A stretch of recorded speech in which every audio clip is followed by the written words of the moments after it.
Hello friends, welcome you all. Today we are going to start with the chapter number 8 which covers maintenance of cash, subsidiary books and ledger. ये chapter में इसमें हम basic of accounting पढ़ेंगे कि accounting कैसे करते हैं. यह टोटली बेसिक कॉन्सेप्ट है जहाँ से हमें अकाउंटिंग का ABC क्या होता है उसका नॉलेज हो जाएगा और कैसे हम जनरल एंट्री करते हैं और बाकी बुक्स में एंट्री कैसे करते हैं.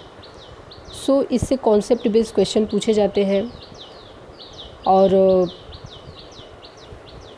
कौन से अकाउंट को डेबिट करना है, कौन से अकाउंट को क्रेडिट करना है, इसके कॉन्सेप्ट को हमें अच्छे से समझना होगा. So we are going to study the same. So starting with the introduction, here it is mentioned here business transaction involved in exchange of value either in the form of money or goods and services measured in the terms of money. So business transaction में क्या होता है, goods और services के बदले हमें पैसे देने होते हैं और बिज़नेस की फाइनेंशियल पोजीशन को पता करने के लिए उन ट्रांजैक्शन को सिस्टमेटिक रिकॉर्डिंग करनी होती है जिसे हम बुक कीपिंग या अकाउंटिंग कहते हैं. सो इसका मतलब हमें डे टू डे ट्रांजैक्शन को लिखना होता है, रिकॉर्ड करना होता है. So maintenance of account of all recognised business concern is called double entry book keeping system. Double entry book keeping system इसलिए क्योंकि एक डेबिट साइड होता है और दूसरा क्रेडिट साइड होता है. सो यहाँ पे मेंशन है double entry book keeping system और ये सिस्टम के हिसाब से, इस सिस्टम के हिसाब से every transaction, every business transaction के 2 फोल्ड फाइनेंशियल एस्पेक्ट होते हैं. First is debit and second is credit. So we are going to see journal क्या होता है. सो जर्नल में सारे ट्रांजैक्शन रिकॉर्ड होते हैं इंक्लूडिंग कैश. और दूसरा है कैश बुक. कैश बुक में क्या होता है, कैश बुक में सिर्फ कैश रिलेटेड ट्रांजैक्शन ही रिकॉर्ड किए जाते हैं. तो ये डिफरेंस है दोनों में. देन आता है record keeping basic. Record keeping basic हम देखेंगे. So here we all know accounting is an art of recording, classifying and summarising. तो फर्स्ट इज़ रिकॉर्डिंग. रिकॉर्डिंग का मतलब है सारे ट्रांजैक्शन को लिखना. इसे हम जनरल एंट्री या सब्सिडरी बुक भी कहते हैं. जनरल एंट्री के नाम से या सब्सिडरी बुक के नाम से हम जानते हैं रिकॉर्डिंग ऑफ ट्रांजैक्शन को. तो रिकॉर्डिंग करना मतलब जनरल एंट्री करना और जनरल एंट्री करने को हम लोग जनरलाइजिंग भी बोलते हैं. सेकेंड स्टेप आता है क्लासीफाइंग. अब अगर रिकॉर्डिंग के केस में, जनरल एंट्री के केस में एक एग्जांपल लेते हैं. फॉर एग्जांपल अगर हम खुद अपना इंडिविजुअल का एक अकाउंटिंग तैयार करें डे टू डे एक्सपेंसेस का, सपोज एक एग्जांपल के हिसाब से कि हम अपनी फाइनेंशियल ईयर का बजट तैयार करेंगे तो एक नोटबुक लेंगे और जो भी डे टू डे एक्सपेंसेस होते हैं जैसे कुछ ख़रीदा या रेंट पे किया या ग्रॉसरी परचेज़ की, तो ये सारे एक्सपेंसेस या कुछ इनकम आया, जैसे हमारे बैंक में FD थी वो मैच्योर हो गई और उसका एंट्री, मतलब हर एक एंट्री को लिखा, तो ये हो जाता है कि जनरल एंट्री करना. तो ये बहुत इनफॉर्मल होता है. इनफॉर्मल तरीके से ट्रांजैक्शन की रिकॉर्डिंग की जाती है जो कि फर्स्ट स्टेप होता है. देन बात आती है कि इनफॉर्मल हो गया तो फिर सेकेंड स्टेप आता है क्लासीफाइंग. तो यहाँ पे कुछ एक्सपर्ट्स ने इसे एनालाइज किया और यह सॉल्यूशन निकाला कि इसकी फॉर्मल एंट्री कैसे की जाए. देन सेकेंड स्टेप में क्लासीफाइंग जो है, इसमें जनरल से लेजर में पोस्टिंग किया जाता है. तो जनरल में जो भी ट्रांजैक्शन रिकॉर्ड किए हैं उसको फॉर्मल तरीके से हम एंट्री करते हैं तो उसे हम लेजर एंट्री कहते हैं. यहाँ पर सेपरेट अकाउंट मेंटेन किया जाता है जो आगे हम देखेंगे. देन आता है summarising, third step. So trial balance, इसके केस में ट्रायल बैलेंस बनाया जाता है. सो यह लास्ट स्टेप होता है to prepare the trial balance और इससे हमें कंपनी का एक पर्टिकुलर पीरियड का प्रॉफिट और लॉस का पता चल जाता है समराइजिंग से. So doing making the trial balance यहाँ पर आता है. ये सब करने का पर्पस क्या है, ताकि फाइनेंशियल स्टेटमेंट तैयार किया जा सके जिससे कंपनी का फाइनेंशियल हेल्थ मालूम पड़ता है. सो JIB में यहाँ से एक क्वेश्चन पूछा जाता है कि most trusted form of book हम किसे कहते हैं. तो वो हो जाता है जर्नल एंट्री, क्योंकि यहाँ सारी ट्रांजैक्शन की रिकॉर्डिंग होती है. सपोज लेजर में पोस्टिंग करते समय हमें कुछ मैच नहीं हो रहा है, अदरवाइज़ ट्रायल बैलेंस बनाते समय ट्रांजैक्शन बैलेंस नहीं हो पा रहे हैं, तो हम कहाँ देखेंगे, उसकी रेक्टिफिकेशन हम जनरल एंट्री में देख के और रेक्टिफाई करेंगे. तो इसका कंक्लूजन यही निकलता है, रिकॉर्ड कीपिंग का कंक्लूजन ये निकलता है कि जनरल में सारे ट्रांजेक्शन लिखे जाते हैं और एक टाइप के जो ट्रांजेक्शन है उसकी सेपरेट अकाउंट में एंट्री लेजर में होती है, और फाइनली ट्रायल बैलेंस में लेजर की एंट्री को रिकॉर्ड करके डेबिट और क्रेडिट साइड को इक्वल किया जाता है, कि ये देखा जाता है कि ये मैच हो रहा है, इक्वल हो रहा है कि नहीं। सो इसका ये कंक्लूजन हो गया। देन यहाँ पे जनरल का कैसे एंट्री करते हैं उसका एक फॉर्मेट दिया हुआ है, बट एंट्री करने से पहले बेसिक कॉन्सेप्ट को समझना ज़रूरी है। तो उसके बाद हम देख लेते हैं कि relationship between journal and ledger में क्या रिलेशनशिप है दोनों के बीच में। सबसे पहला रिलेशनशिप है कि transaction are recorded first in the journal and then posted in ledger. पहला तो ये है कि सबसे पहले आप day to day entry journal में करेंगे और उसके बाद लेजर में उसकी पोस्टिंग करते हैं, उसको फॉर्मल तरीके से लिखते हैं, साफ़ सुथरे तरीके से लिखते हैं। तो first entry original book general हो गया एंड सेकेंड एंट्री जो है वो लेजर हो गया।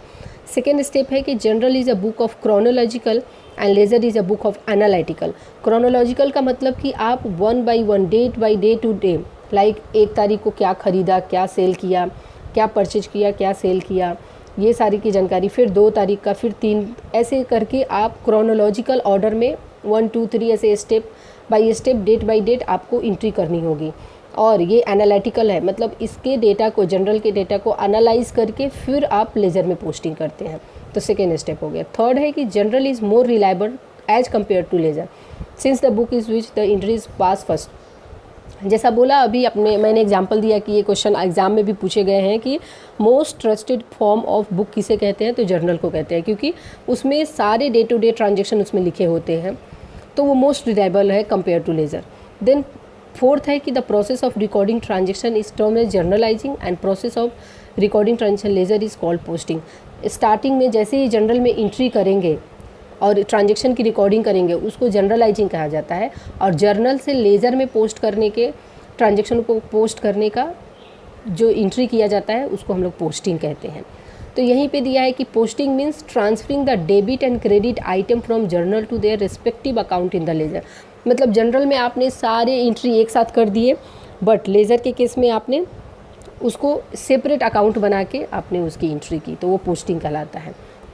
देन यहाँ पे आपको एक एग्जांपल दिखेगा, बट ये एग्जांपल को करने से पहले हमें समझना होगा कि क्लासिफिकेशन देखना होगा कि अकाउंट्स की क्लासिफिकेशन प्लस कैसे ट्रांजेक्शन को डिवाइड किया जाता है, कि किस अकाउंट से ये ट्रांजेक्शन है, प्लस इसमें कौन सा अप्लाई होगा, कौन सा गोल्डन रूल अप्लाई होगा। तो क्योंकि गोल्डन रूल ऑफ अकाउंटिंग के बेसिस पे ही ट्रांजैक्शन की एंट्री होती है और क्लासीफाई होती है कि कौन से अकाउंट में इसकी एंट्री की जाएगी। तो सबसे पहले हम लोग क्लासिफिकेशन देखते हैं इसको प्रॉब्लम देखने से पहले। तो यहाँ पे देखिए अकाउंट की कैटेगरी दिया हुआ है कि कितने तरह के अकाउंट होते हैं, और यहाँ पे सारा डिफ़ाइन किया है कि पर्सनल अकाउंट होता है, इम्पर्सनल अकाउंट होता है, पर्सनल में भी नेचुरल और आर्टिफिशियल होता है। तो मैं एक चार्ट में आपको बता देती हूँ, उसको मैंने बना के रखा है ताकि आपको आइडिया आ जाए। अभी देखिए ये क्लासिफिकेशन ऑफ अकाउंट है, एक ट्रेडिशनल अप्रोच है क्लासिफिकेशन ऑफ अकाउंट के। तो सबसे पहले इसमें आता है पर्सनल अकाउंट, फर्स्ट आता है पर्सनल अकाउंट, देन आता है इम्पर्सनल अकाउंट। पर्सनल अकाउंट में 3 तरह के होते हैं, natural person, artificial person and representative person. Impersonal account में होता है real account and nominal account. Then first जो है नेचुरल पर्सन में, नेचुरल पर्सन तो हम लोग जैसे कि ह्यूमन बींग्स जो भी है वो नेचुरल पर्सन में आते हैं, जैसे कि संतोष अकाउंट या कैपिटल अकाउंट या डेटर अकाउंट, क्रेडिटर अकाउंट, ये सब नेचुरल में आ जाता है। और आर्टिफिशियल में इंटिटी होता है या कंपनी होता है, जैसे कि बैंक ले लीजिए, टाटा आयरन एंड स्टील, जो कि ये बुक के ही एग्जांपल से मैंने लिया है। आप यहाँ देख सकते हैं कि क्या है, यहाँ पे दिया है bank, Tata iron and steel, Santosh account, capital account, bank loan. तो यहाँ पे सिर्फ पर्सनल में दिया है, बट इसको अगर नेचुरल पर्सन, आर्टिफिशियल पर्सन और रिप्रेजेंटेटिव पर्सन में डिवाइड करते हैं तो उसमें आपको देखने को मिलेगा कि यहाँ पे जो बैंक है वो एंटिटी मतलब आर्टिफिशियल पर्सन में आ जाता है।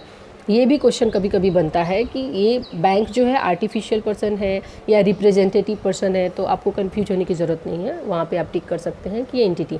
तो यहाँ पे आप क्लासिफिकेशन अच्छे से समझ जाइए कि नेचुरल पर्सन क्या होता है, ह्यूमन बींग्स होते हैं, फिर आर्टिफिशियल पर्सन में एंटिटी होती है, देन रिप्रेजेंटेटिव में जो होता है जैसे रेंट आउटस्टैंडिंग है, सैलरी आउटस्टैंडिंग है या इंटरेस्ट आउटस्टैंडिंग है, इसका मतलब कि ये देना बाकी है।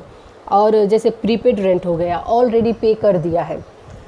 सो ये रिप्रेजेंटेटिव होता है। आर्टिफिशियल में देखिए bank, Tata iron and steel, bank loan हो गया, या सोसाइटी हो गया, जैसे गवर्नमेंट बॉडीज़ हो गए, जैसे म्यूनिसिपल कॉरपोरेशन हो गया, तो वो आर्टिफिशियल में आ जाता है। देन बात आती है इम्पर्सनल अकाउंट की। इम्पर्सनल अकाउंट में रियल होता है, नॉमिनल होता है। रियल में टैंजिबल और इनटैंजिबल। टैंजिबल मतलब जिसको हम लोग टच कर सकते हैं, इनटैंजिबल जिसे हम टच नहीं कर सकते। तो ऐसे असेट्स जैसे फर्नीचर, कैश, बिल्डिंग, स्टॉक, और इनटैंजिबल में ब्रांड हो गया, कॉपीराइट हो गई, गुडविल्स हो गए, अदरवाइज ट्रेडमार्क हो गया, पेटेंट राइट हो गया, तो ये सारे इंटैंजिबल में आ जाता है। देन आता है नॉमिनल अकाउंट। नॉमिनल अकाउंट के केस में एक होता है एक्सपेंसेस एंड लॉसेस, दूसरा होता है income and gains. Expenses and losses में क्या हो गया, रेंट पे किया आपका तो एक्सपेंसेस हो गया, सैलरी आपने एम्प्लॉय की दी वो भी आपके एक्सपेंसेस हो गए, और इनकम या गेंस कुछ कमीशन आपको मिला इन्वेस्टमेंट पे, तो वो आपका गेंस में आ गया। देन आपका ये डिफ्रेंशिएट कर दिया है यहाँ पे कि पर्सनल अकाउंट, रियल अकाउंट और नॉमिनल अकाउंट पे क्या क्या चीज़ें आएंगी। तो आप एक बार यहाँ पे देख लीजिए कि बैंक हो गया, टाटा आयरन स्टील संतोष अकाउंट हो गया, कैपिटल, तो ये सारे पर्सनल में आ जाएंगे। रियल में आपकी प्लांट मशीनरी, इन्वेस्टमेंट या कैश, या आपका ये इंटैंजिबल में ट्रेडमार्क या कुछ बिल रिसीवेबल है, ये सब रियल में आ गए। नॉमिनल में आपका क्या आ जाएगा, सारे एक्सपेंसेस एंड लॉसेस या इनकम एंड गेंस जो भी है, इंटरेस्ट हो गई या सैलरी पे किया है आपने, या रेंट पे करना है, फिर कैरेज चार्जेस हो गया, कमीशन कुछ रिसीव हुआ है, तो ये सारी चीज़ें, वेजेस देना है, तो ये सारी चीज़ें जो आपका नॉमिनल अकाउंट हो जाता है। देन यहाँ पे उसी का आपका एक्सप्लेनेशन जो अब मैंने चार्ट बताया उसका दिया है कि पर्सनल, रियल, नॉमिनल, और इसमें कितने डिफरेंशिएट हो। देन आता है one of the most important, debit and credit concept. इसी के बेसिस पे कौन सा अकाउंट में कैटेगराइज हो रहा है, ये ट्रांजेक्शन कौन कौन से अकाउंट बन रहे हैं, और वो क्रेडिट लेग में होगा या डेबिट लेग में होगा, ये सारी चीज़ें यहाँ से गोल्डन रूल से ही मालूम चलती है। सो मैं आपको ये गोल्डन रूल भी यहाँ पे मैंने लिख के रखा है, जो मैं आपको बता देती हूँ। अब देखिए, so this is the most important while making general entry, rule of debit and credit, जिसे गोल्डन रूल ऑफ अकाउंटिंग भी कहा जाता है। Rule of debit and credit, इसमें क्या होता है, सबसे पहले पर्सनल अकाउंट, जो यहाँ पे आपने क्लासिफिकेशन देखा पर्सनल अकाउंट का, रियल अकाउंट या नॉमिनल अकाउंट, तो यहाँ पे आप अभी देखेंगे कि पर्सनल अकाउंट, रियल अकाउंट और नॉमिनल अकाउंट के क्लासिफिकेशन के बाद आपको क्या एंट्री करनी है। तो पर्सनल अकाउंट में debit the receiver, credit the giver. Real account में debit what comes in, credit what goes out. और नॉमिनल अकाउंट में आपका हो जाता है debit all expenses and losses and credit incomes and gains. So it is mention here personal account, debit the receiver and credit the giver. तो एक example से हम लोग समझते हैं इसको कि सपोज आप बैंक में जॉब कर रहे हैं और एक पर्सन ABC, एक पर्सन का नाम है जो बैंक में एक चेक लेके आता है कैश विड्रॉल के लिए। देन उसकी क्या होगा, उसका अकाउंट डेबिट करके आप उसको पैसे देंगे। पैसे देंगे मतलब रिसीवर, तो debit the receiver, debit the receiver. ABC एक पर्सन है ना, तो पर्सनल अकाउंट हो जाएगा। तो डेबिट द रिसीवर मतलब उसने पैसा रिसीव किया तो उसको डेबिट करेंगे, एंड बैंक अकाउंट को हम लोग क्रेडिट करेंगे। वैसे ही आता है रियल अकाउंट, इसमें debit what comes in and credit what goes out, मतलब जो भी आपके पास आ रहा है वो डेबिट होगा, और जो भी आपके पास से जा रहा है वो क्रेडिट होगा। इसका मतलब कि आपने कुछ कैश रिसीव किया तो उसके केस में क्या हो जाता है, आपके पास कैश आया तो debit all expenses and losses होता है इसमें, सॉरी वो नॉमिनल हो गया। तो इसमें डेबिट व्हाट कम्स इन, तो आपके पास जो भी आता है तो वो कैश आता है तो आप क्या करेंगे, डेबिट करेंगे, और आपने कैश पे किया किसी को तो आप उसको क्या करेंगे, क्रेडिट करेंगे आपके अकाउंट में। देन आ जाता है नॉमिनल अकाउंट। नॉमिनल अकाउंट के केस में debit all expenses and losses, जितने भी एक्सपेंसेस और लॉसेस है उसको डेबिट करना होता है, और जितने भी इनकम्स या गेंस है तो वो सारी चीज़ें, जैसे इंटरेस्ट आ गया आपके पास, तो ये सारी चीज़ें जो है आपको क्रेडिट करनी होती है। तो ये one of the most important rule है जिसको जनरल एंट्री करते समय याद रखना ज़रूरी है। ये टाइप्स ऑफ अकाउंट पे डिपेंड करता है, डेबिट और क्रेडिट का, ये गोल्डन रूल याद रखना ज़रूरी है। तो सबसे पहले debit the receiver personal account में, क्रेडिट द गिवर।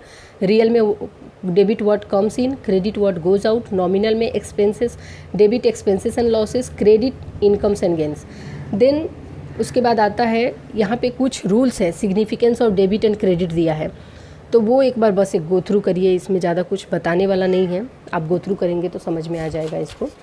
देन बात आती है, ये न्यूमेरिकल करने से पहले हमें जनरल एंट्री कैसे करते हैं उसका जानकारी होना चाहिए, तो ही हम न्यूमेरिकल्स कर पाएंगे।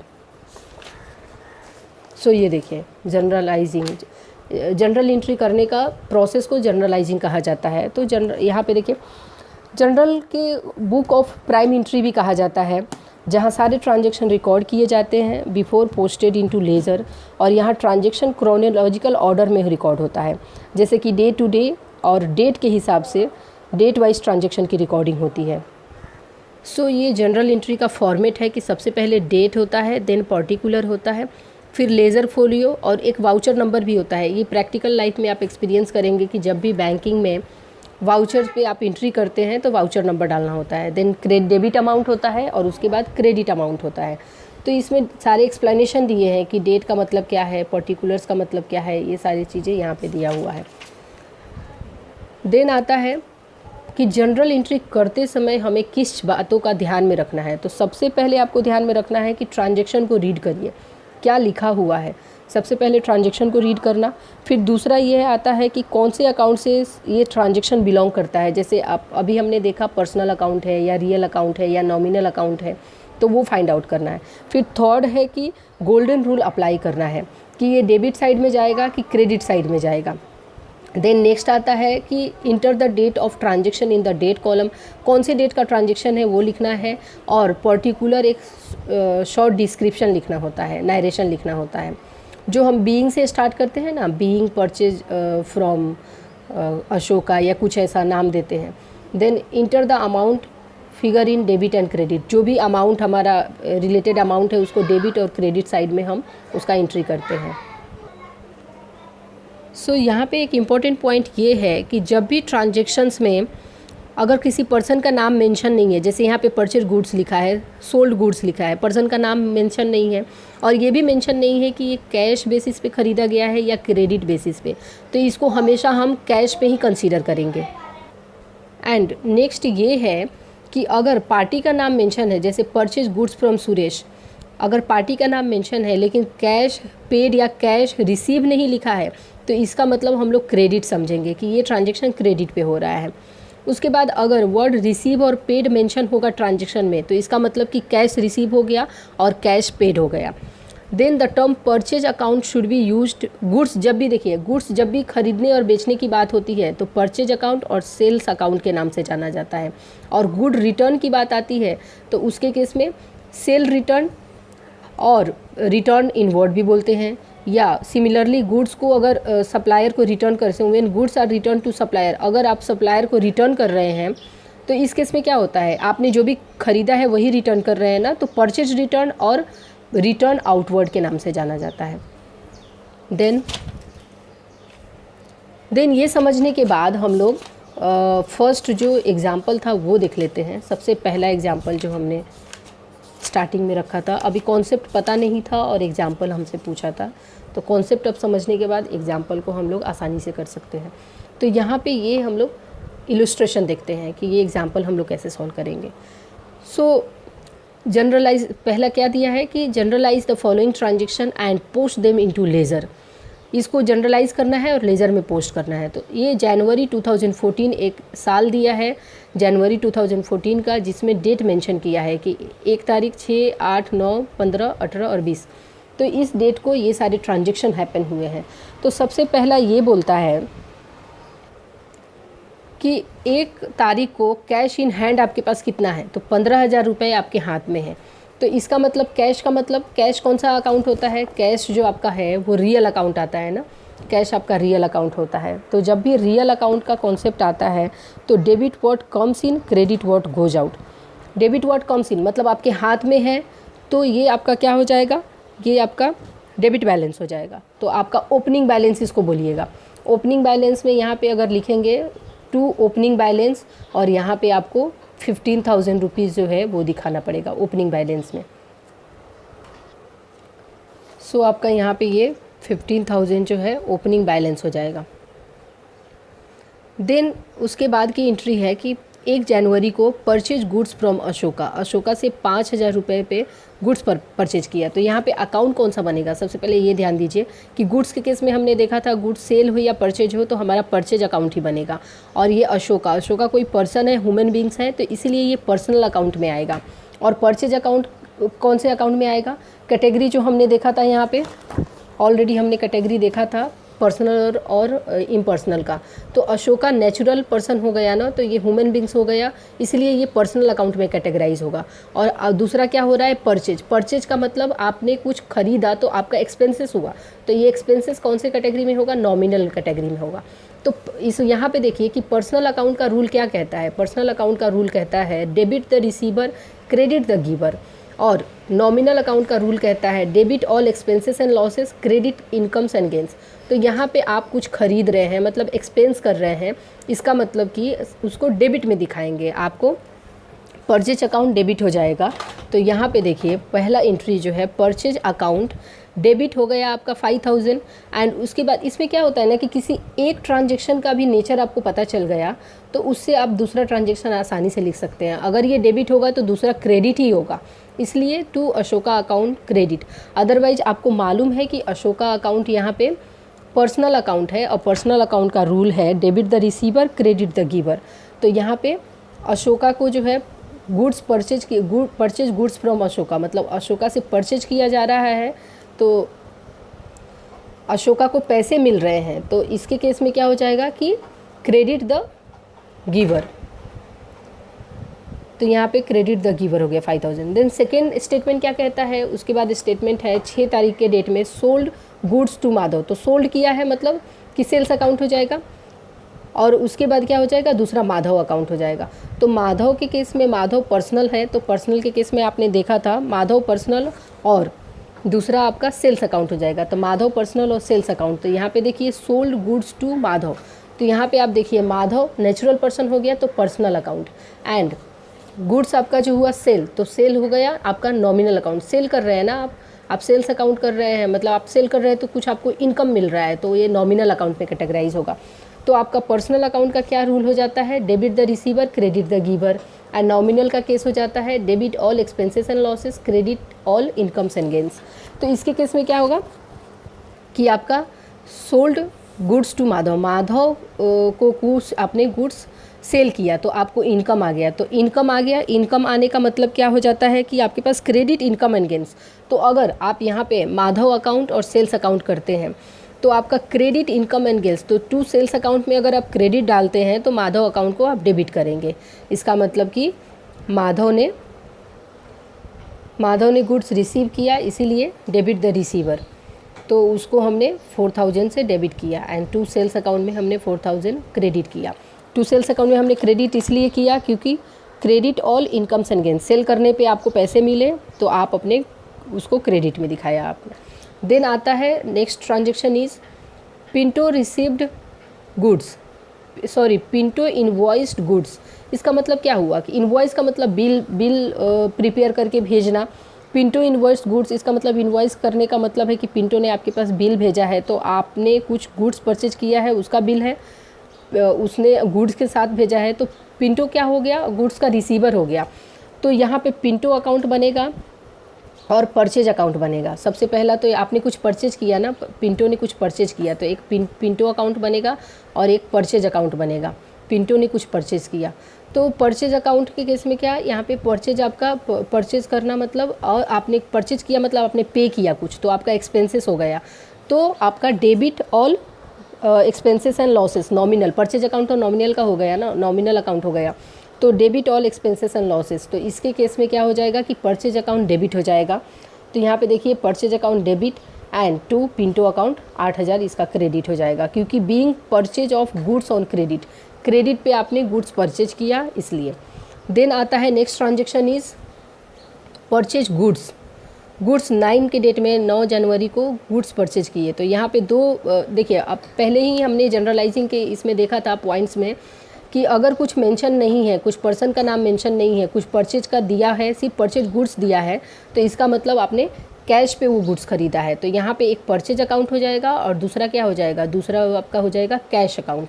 तो इसके केस में क्या हो जाएगा, परचेज किया मतलब एक्सपेंसेस किया है, एक्सपेंसेस मतलब डेबिट ऑल नॉमिनल का रूल आपका क्या होता है, debit all expenses and losses. तो आप जो भी डेबिट परचेज अकाउंट है उसको डेबिट करेंगे। तो यहाँ पे देखिए 7,000 से 7,000 है, 7,000 से परचेज अकाउंट को डेबिट किया। और कैश अकाउंट आपका रियल अकाउंट है, कैश आपका रियल अकाउंट में आ जाता है। तो रियल अकाउंट का रूल है debit what comes in and credit what goes out. तो इसका मतलब क्या है कि आपके पास यहाँ पे कैश अकाउंट क्रेडिट हो जाएगा, मतलब आपके पास से कैश जा रहा है, क्योंकि आपने ख़रीदा तो आप कैश पे करेंगे किसी को, तो आपके पास से कैश जा रहा है, इसलिए credit what goes out. Then आ जाता है कैश सेल्स मेड, मतलब यहाँ पे 2 अकाउंट बनेंगे। यहाँ पे कौन कौन से अकाउंट बनेंगे, एक तो हो जाएगा आपका कैश अकाउंट और दूसरा हो जाएगा आपका सेल्स अकाउंट। तो कैश अकाउंट मतलब कैश आया आपके पास, तो कैश आया इसका मतलब क्या है कि debit what comes in credit what goes out. Real account है ना कैश अकाउंट, तो कैश आए इसका मतलब कि आप इसको डेबिट करेंगे कैश अकाउंट को, और सेल्स अकाउंट को आप क्रेडिट करेंगे, क्योंकि जो भी गुड्स है वो नॉमिनल अकाउंट आपका गुड्स जो भी है वो सेल करने से इनकम आएगी आपके पास। तो ये जो सेल करने से इनकम आती है, तो सेल करने से इनकम आएगी, तो सेल करने से आपका इनकम आया जो भी आपने सेल किया, तो सेल आपका नॉमिनल अकाउंट हो जाता है। तो debit all expenses and losses and credit income and gains. तो सेल करने से आपके पास पैसे आ जाते हैं ना, तो क्रेडिट इनकम्स एंड गेन। तो इसका मतलब यहाँ पे ये हो जाएगा कि कैश अकाउंट डेबिट हो जाएगा एंड सेल्स अकाउंट आपका क्रेडिट हो जाएगा। यहाँ पे देख लीजिए ट्रांजेक्शन का ये जनरल एंट्री बनेगा कि cash account debit and sales account credit हो जाएगा 12,000 से। देन बात आती है नेक्स्ट ट्रांजेक्शन की, दैट इज़ हमने कौन सा देखा अभी, 15 जनवरी का। देन 18 जनवरी का हम देखते हैं कि paid cash to Ashoka, Ashoka को कैश पे किया। तो इसमें क्या 2 अकाउंट बनेंगे, एक तो अशोका अकाउंट बन जाएगा और दूसरा कैश अकाउंट बनेगा। जब भी पेड या रिसीव मेंशन होगा तो हमें वो कैश अकाउंट कंसीडर करना होगा। तो कैश अकाउंट और अशोका अकाउंट, तो अशोका अकाउंट आपका हो गया पर्सनल अकाउंट और कैश आपका हो गया रियल अकाउंट। तो अशोका अकाउंट में हम कौन सा रूल अप्लाई करेंगे कि debit the receiver and credit the giver. तो paid cash to Ashoka, Ashoka को कैश पे किया गया, तो यहाँ पे debit the receiver and credit the giver. तो इसका मतलब यहाँ पे हुआ कि अशोका रिसीवर हुआ, क्योंकि उसने कैश लिया तो उसको हम डेबिट करेंगे। डेबिट द रिसीवर ना, रिसीवर अशोका हो गया तो उसको हम डेबिट करेंगे और कैश अकाउंट को हम क्रेडिट करेंगे। तो यहाँ पे देख लीजिए आपका ट्रांजेक्शन एंट्री क्या बनेगा कि अशोका अकाउंट को 4,000 से डेबिट करेंगे एंड टू कैश अकाउंट को यहाँ पे 4,000 से हम क्रेडिट करेंगे। देन बात आती है लास्ट ट्रांजेक्शन की, receive from Madhav on account. यहाँ पे देखिए एक माधव अकाउंट बनेगा और एक आपका कैश अकाउंट बनेगा। अगर कुछ भी मेंशन नहीं है तो कैश अकाउंट बनता है। तो इसका मतलब है कि कुछ रिसीव किया माधव से, तो एक माधव अकाउंट और एक कैश अकाउंट हो गया। तो माधव से रिसीव किया ना, माधव मतलब माधव ने दिया, इसका मतलब कि माधव जो है वो गिवर हो गया। तो debit the receiver credit the giver, तो माधव को क्रेडिट करेंगे एंड कैश अकाउंट को डेबिट करेंगे यहाँ पे। सो कैश अकाउंट को डेबिट करेंगे एंड माधव अकाउंट को क्रेडिट करेंगे, ठीक है। तो ये हो गया आपका जनरल एंट्री। उसके बाद आ जाता है यहाँ पे कि उसी जनरल एंट्री को लेज़र में कैसे डाला जाए। तो हमने पढ़ा था कि लेज़र एंट्री करने के लिए सेपरेट अकाउंट क्रिएट करना होता है। जैसे यहाँ पे परचेज अकाउंट दिया है, फिर यहाँ पे देखिए जितने भी अकाउंट है उसको कैटेगराइज करेंगे, सेपरेट अकाउंट हम क्रिएट करेंगे। तो परचेज अकाउंट, अब जनरल एंट्री में जितने भी परचेज अकाउंट की एंट्री आपको दिख रहे हैं, जैसे यहाँ पे परचेज हो गया, यहाँ पे परचेज, तो ये सारी एंट्री हम एक साथ करेंगे लेज़र में, एक परचेज अकाउंट, क्योंकि हमें आइडेंटिफिकेशन जो है वो बराबर से कर सके और आसानी से फिर उसके बाद ट्रायल बैलेंस बना सके। तो यहाँ पे जनरल के बाद पोस्टिंग हो रही है लेज़र में। तो परचेज अकाउंट क्रिएट किया और अशोका अकाउंट में सबसे पहले एंट्री की। यहाँ पे अशोका अकाउंट में 5,000 की एंट्री करेंगे। फिर उसके बाद पिंटो अकाउंट, फिर कैश अकाउंट, मतलब जनरल में जितने भी एंट्री किए हैं सेपरेट अकाउंट बना के, Ashoka account, Madhav account, Pinto account, ये सारे अकाउंट क्रिएट करके और हम इसमें जो है देखिए यहाँ पे कैश अकाउंट बनाया जिसमें ओपनिंग बैलेंस भी दिखाया है, 2 ओपनिंग बैलेंस, और ये डेबिट साइड में आपका आएगा 15,000, क्योंकि ये रियल अकाउंट होता है। और रियल अकाउंट में हम क्या देखते हैं कॉन्सेप्ट, कि रियल अकाउंट का कॉन्सेप्ट है debit what comes in and credit what goes out. तो अपने हाथ में जो पैसा है वो ओपनिंग बैलेंस में होता है, वो डेबिट में दिखाया जाता है यहाँ पे। सो ये हो गया आपका लेज़र एंट्री। और हमने देख लिया अकाउंट का कैटेगराइजेशन, देख लिया गोल्डन रूल्स भी देख लिया। उसके बाद हम लोग यहाँ पे कुछ इलस्ट्रेशन है, डेबिट एंड क्रेडिट से यहाँ पे दिया हुआ है कुछ इलिस्ट्रेशन, प्लस उसके बाद हम शुरू करेंगे कैश बुक एंड पेटी कैश, ये क्या होता है। सो नेक्स्ट वीडियो में हम लोग कैश बुक और पेटी कैश देख लेंगे और उसके बाद ये चैप्टर कंप्लीट हो जाएगा। उसके बाद ये प्रॉब्लम्स भी देखेंगे। Okay, so thank you so much for watching this video. We will see the next chapter, next column, this cash book and petty cash book in the next video with some problems also. Thank you.